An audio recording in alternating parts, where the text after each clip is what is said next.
எல்லாரும் நல்லா இருக்கீங்களா? இன்னைக்கான பதிவு, நம் வாழ்வுக்கும் செயலுக்கும் சுவை கூட்டும் உப்பு தான் பாராட்டு. பொதுவாக பாராட்டுதலை வெளிப்படுத்துங்கள். கண்டிப்பாக நம்ம பாராட்டணுங்க. யாராக இருந்தாலும் நமக்கு நம்ம ஒரு முதலாளியாக இருக்கிறோம், நம்ம கீழே வேலை பார்க்குற பணியாளர்கள் இருப்பாங்க இல்லையா, அவர்களுக்கு நம்ம பாராட்டும்போது அவங்க பாராட்டி அவங்கள ஊக்கப்படுத்தினாலே அவங்க நமக்கு நன்றி கூறும் விதமாக நம்மக்கிட்ட என்ன வேலையோ அந்த வேலையை சிறப்பாக சூப்பராக பண்ணுவாங்க. நம்ம முடிந்த வரைக்கும் யாராக இருந்தாலும் நமக்கு ஒரு சின்ன உதவி பண்ணால் அதை நம்ம பாராட்டணும், மனசார பாராட்டணும்.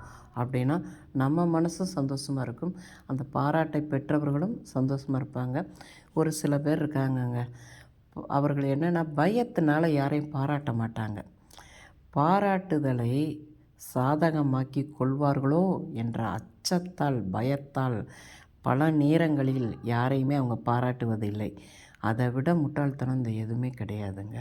உண்மையில் நம்ம கூட இருக்கிற கணவனாக இருக்கட்டும், மனைவியாக இருக்கட்டும், அவங்க செய்கிற ஒரு சின்ன சின்ன விஷயங்களுக்கு நம்ம பாராட்டுதல்களை பரிமாறிக்கொண்டோம்னால் அந்த குடும்பம் எவ்வளோ சந்தோஷமான குடும்பமாக இருக்கும் தெரியுமா? நம்ம பாராட்ட கற்றுக்கிடணும். எதுனாலும் நம்ம பாராட்டும் போது நம்ம எவ்வளோ சந்தோஷமாக இருக்கும். அவங்கள இவ்வளோ தூரம் பாராட்டியிருக்கோம் அப்படின்னு சொல்லி சந்தோஷம் இருக்கு இல்லையா? அதே தான் அவங்களும் அதை விட டபுள் மடங்கு சந்தோஷப்படுவாங்க. எல்லாருமே சந்தோஷமாக இருக்கிற மாதிரி இருக்கும். குடும்பத்தில் கணவன் மனைவி கண்டிப்பாக சின்ன சின்ன விஷயங்களுக்கு பாராட்டுங்க. இவங்கள பாராட்டினா நம்ம தலை மேலே ஏறி உட்காந்துருவாங்களோங்கிற ஒரு பயத்தை யாரும், ஒரு முட்டாள்தனமான செயலை யாரும் செய்யாதீங்க.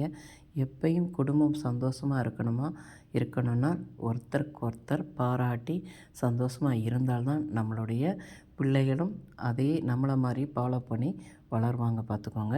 இந்த பதிவு உங்களுக்கு பிடிச்சிருந்தால் பார்வதி வீட்டு சமையலுக்கு ஆதரவு கொடுங்க. ஓம் சாய்ராம்.